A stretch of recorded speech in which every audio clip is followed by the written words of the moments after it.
Hello everybody, got a new video for you. It's going to be on the Stevens model, and Savage, I believe, owns Stevens. So this Savage Stevens Model 320 12 gauge pump shotgun.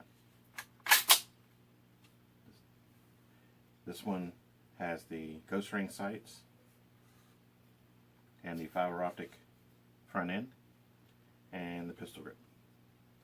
Pretty decent little butt pad here. It seems pretty spongy. I'll know more when I actually shoot it. I've already taken it apart and wiped it down and cleaned it.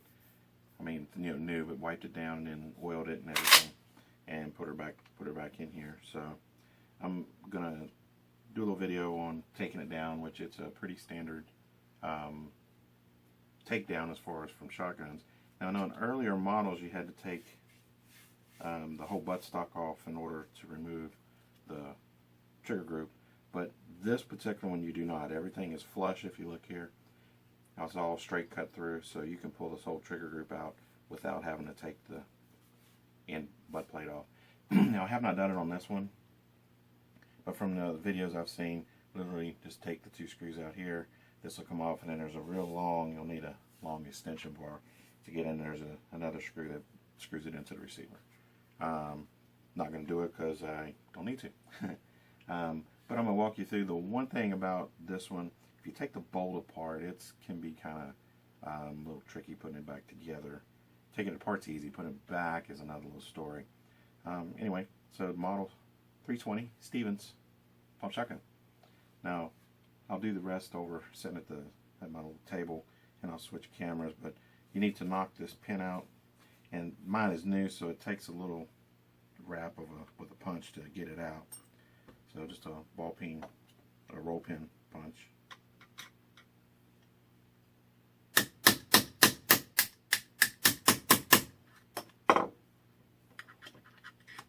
More wax. There we go. Now I'm gonna keep it. I'm gonna show you how I do to put the bolt back in, and I'm gonna use that punch again. And it's an even, so unidirectional, so it doesn't matter which way you put it in. What's the word I'm looking for? Each side is cut in equidistant to get your little notches in there. Okay, so now I'm going to move over to the desk and do everything else from the desk. So hold that thought. Okay guys, I'm back. Again, I had took out the pin to hold the lower trigger group in, and I used let's see, it was a 3/16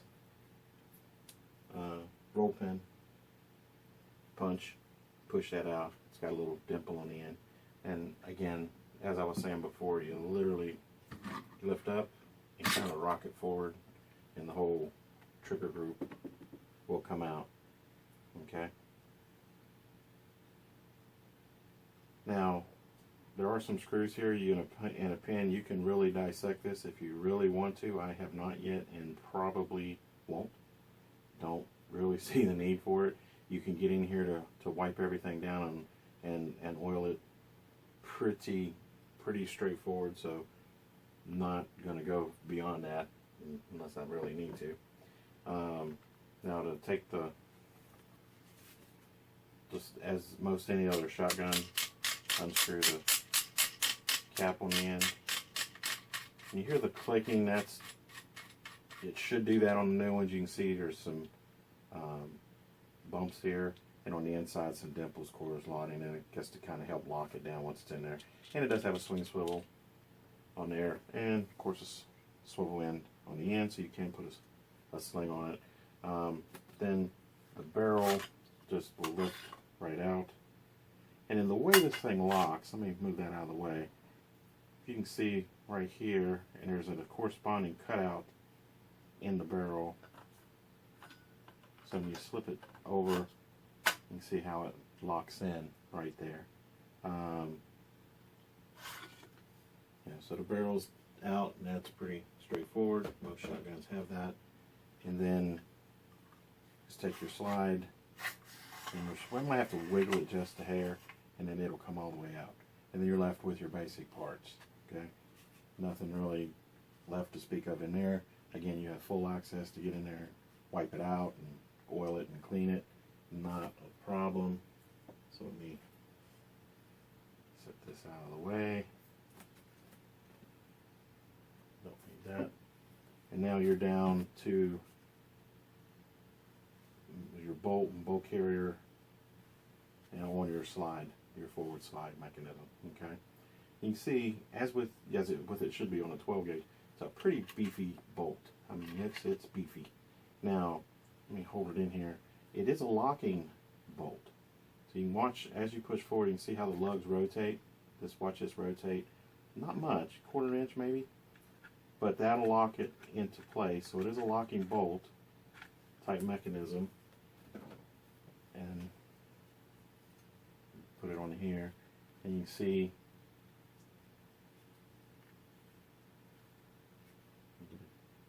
to get the angle in there. So it locks in, it's very similar to an AR as far as how locking bolts, and should be, because it's a simple design. Now again, this is a very beefy bolt. Now to take this loose, if you look on this end here, you just kind of lift it up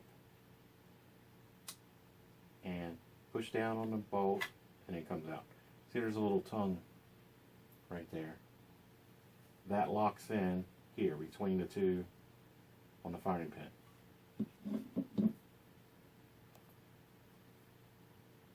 Spin that around a little bit.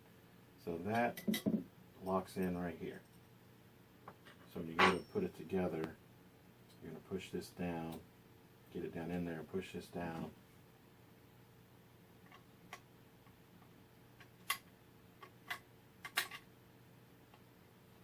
And that's going to lock into place.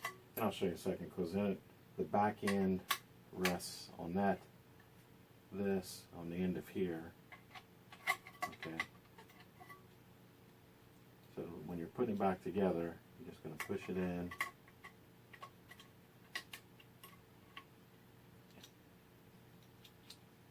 Try this again. All right. Get it in here.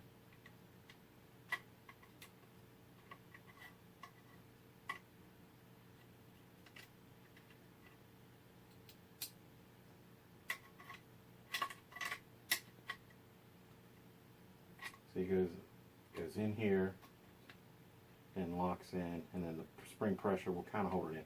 Now it could fall out if you turn it inverted, but staying right side up, the spring pressure will hold it in pretty decent. So again, take a little bit, and you can see how right it goes in right there.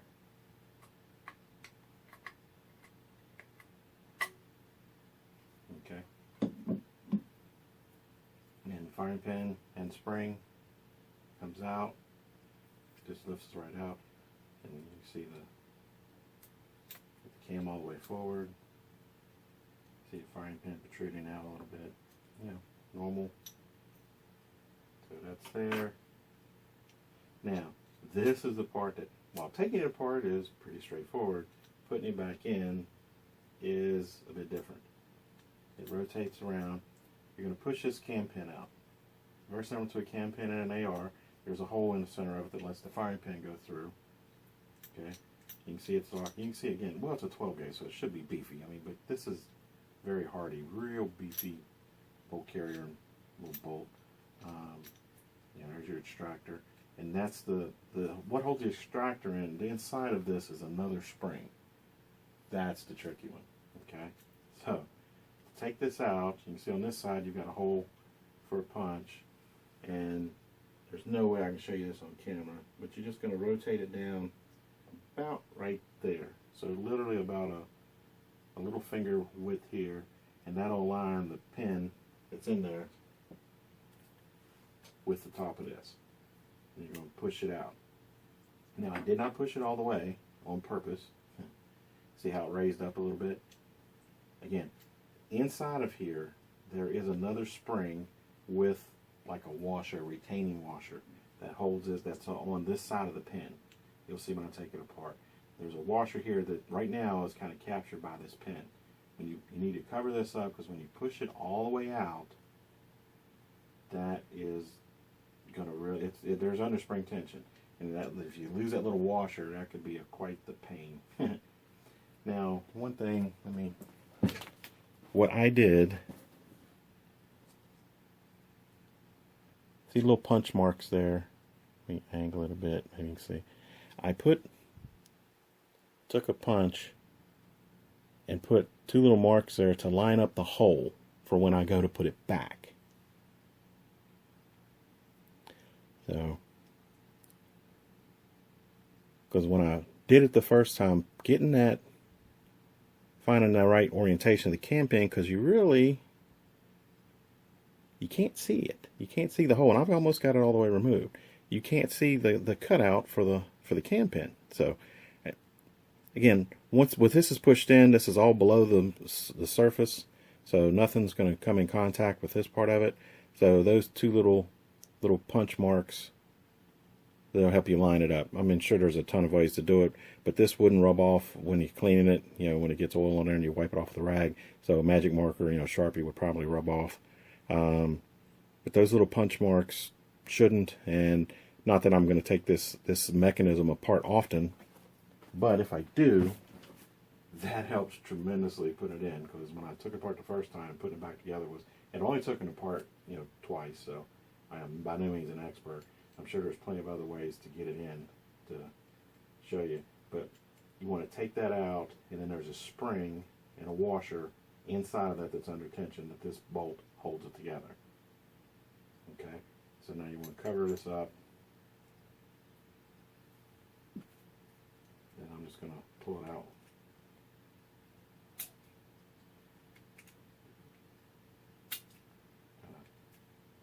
You could push it out with the punch, but trying to keep it all on camera. So I'm going to do it this way. There. That was the ejector. Again, all this is under spring tension. Okay.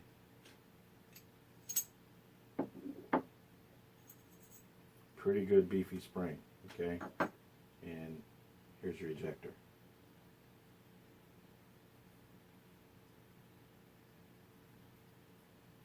Again, pretty big hunk of metal, pretty beefy, and I guess you want it to be. It's a 12 gauge. Now, that little tip is what the spring is actually. That's what giving you your spring tension for the ejector. This is how it goes back in. Okay. And your spring hooks into that little notch. Get a little closer again. Sorry. So there's your ejector. And when that's all in there, right, when the spring's inside, the spring is going right in that little notch there. And that's what holds your ejector in and gives your tension on the ejector.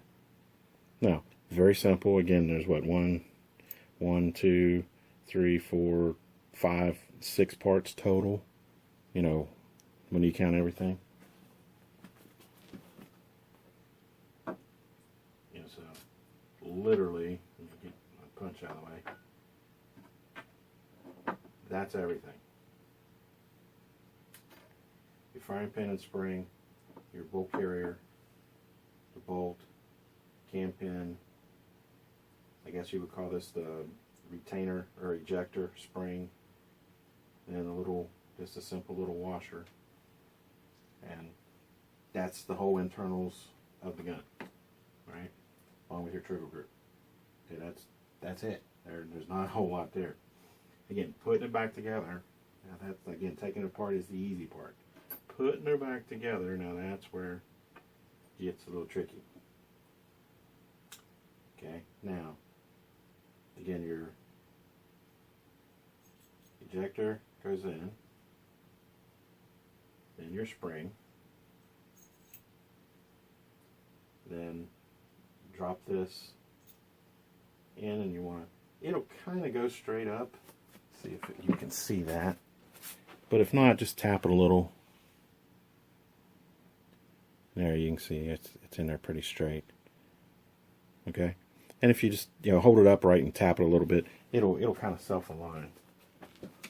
Okay, now with this camera angle, I'm probably not going to be able, here's how I ended up putting this together. I'm keeping my thumb on the ejector here. Okay. Now, you have to compress all of that such that, and you can see the spring is in the way when your cam pin, and when you put your cam pin in, when you put your cam pin in, you can see this is not equidistant. All right, you want the short side going in first. All right, so your cam pin will go in like that. Short side will go in first, and you push it down. And again, there's my little orientation marks up at the top here that lines up with the hole.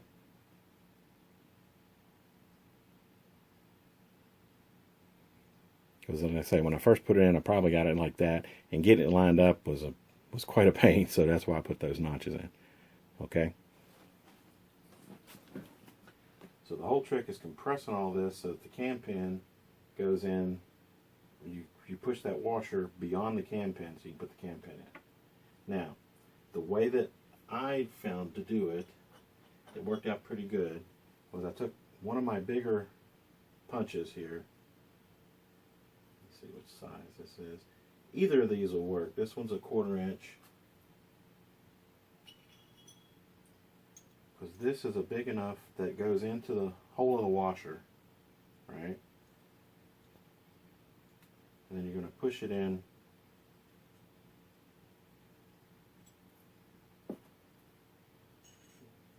So either one of those will work. You have to compress this there. See how it's past the little, let me see if I can get a closer shot of that. You have to compress that so you get that there. The washer goes past the hole. And that's a pretty beefy spring, okay? Now, the way I did it before, I use this little notch in my counter. See if I can do it at this angle and not have it fly apart. Before I used my body,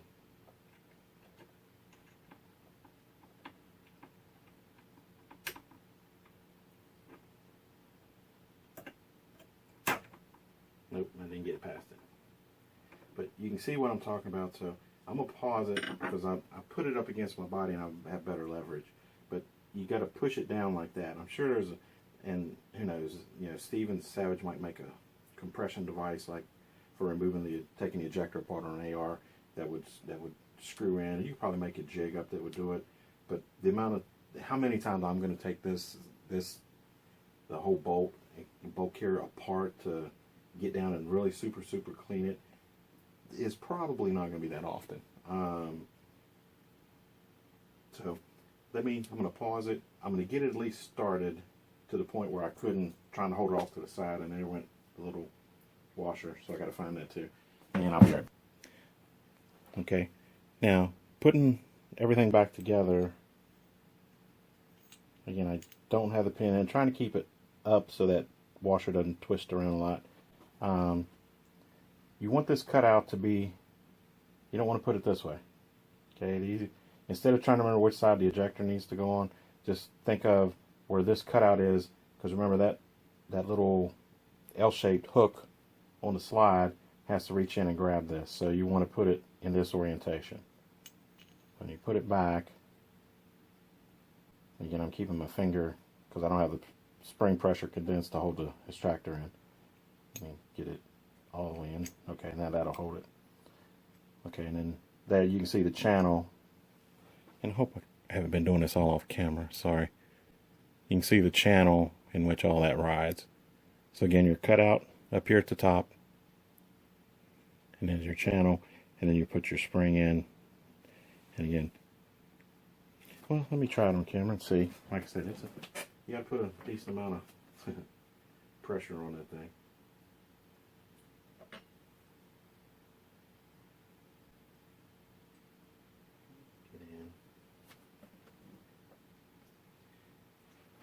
Now, you're probably just going to be able to see my back, but oh well. There. Now, it's not all the way in, but just like last time, and again I'm covering because I had it shoot off and it took me a while to find the little washer. I want to get the little pins and the little punch marks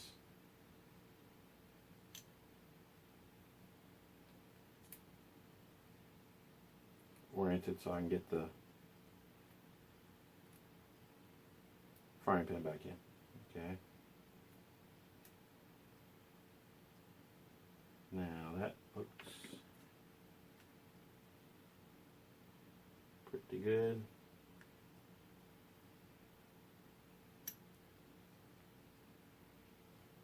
Let me push that the rest of the way in.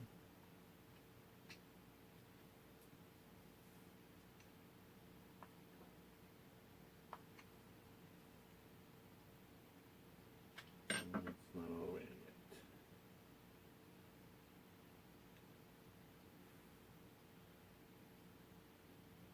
But I'd see some daylight, so let's give it a whack.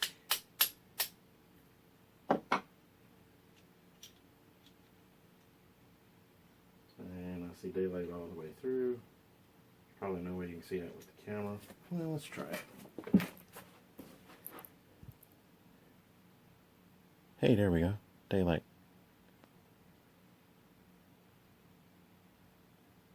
Daylight all the way through. And that's where the, again, your frying pan here and there. I have puppies and one tends to shed a lot. Okay.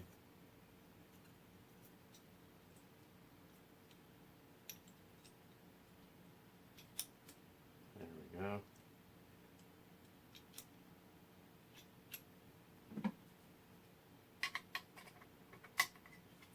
Go with my thumb.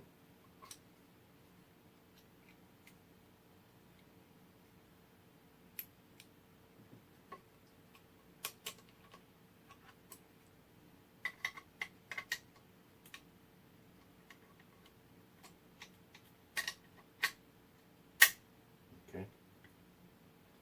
And there she goes. Now, putting her back together is just simply the reverse of how we took her all apart. Let's leave that up this way so she don't fly apart on me.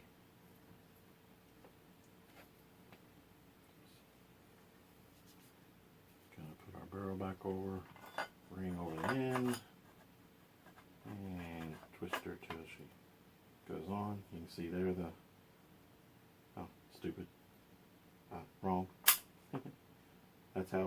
That is how it's going to go. Okay. And you can see where that notch is.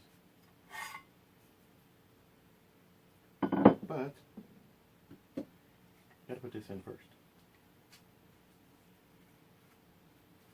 And you want to keep it kind of upright because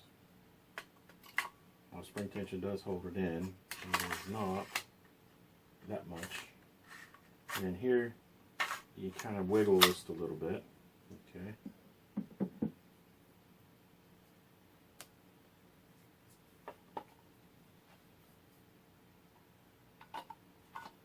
Let's slide that up a little bit out of the way, work best for me.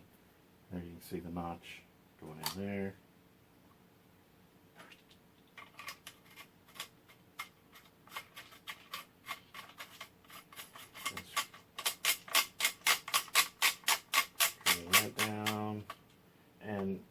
Just finger tight here, and I'm sure most shotguns it's the same way. You just need that finger tight. You don't need to torque that down. And again, I do believe that's what those little dimples, the cutout they have in there for. And you want to notice that tension, that spring tension for the rotating bolt is going to push your slide back a little bit. So you want to put that up all the way. Just back around this way. And then, again, you rocked it going out, going back in, very similar. You might have to push these lips in to get it just right. And mine was a little contrary. Again, this is brand new too, so there. And once you get it, you can see that I don't have it in right.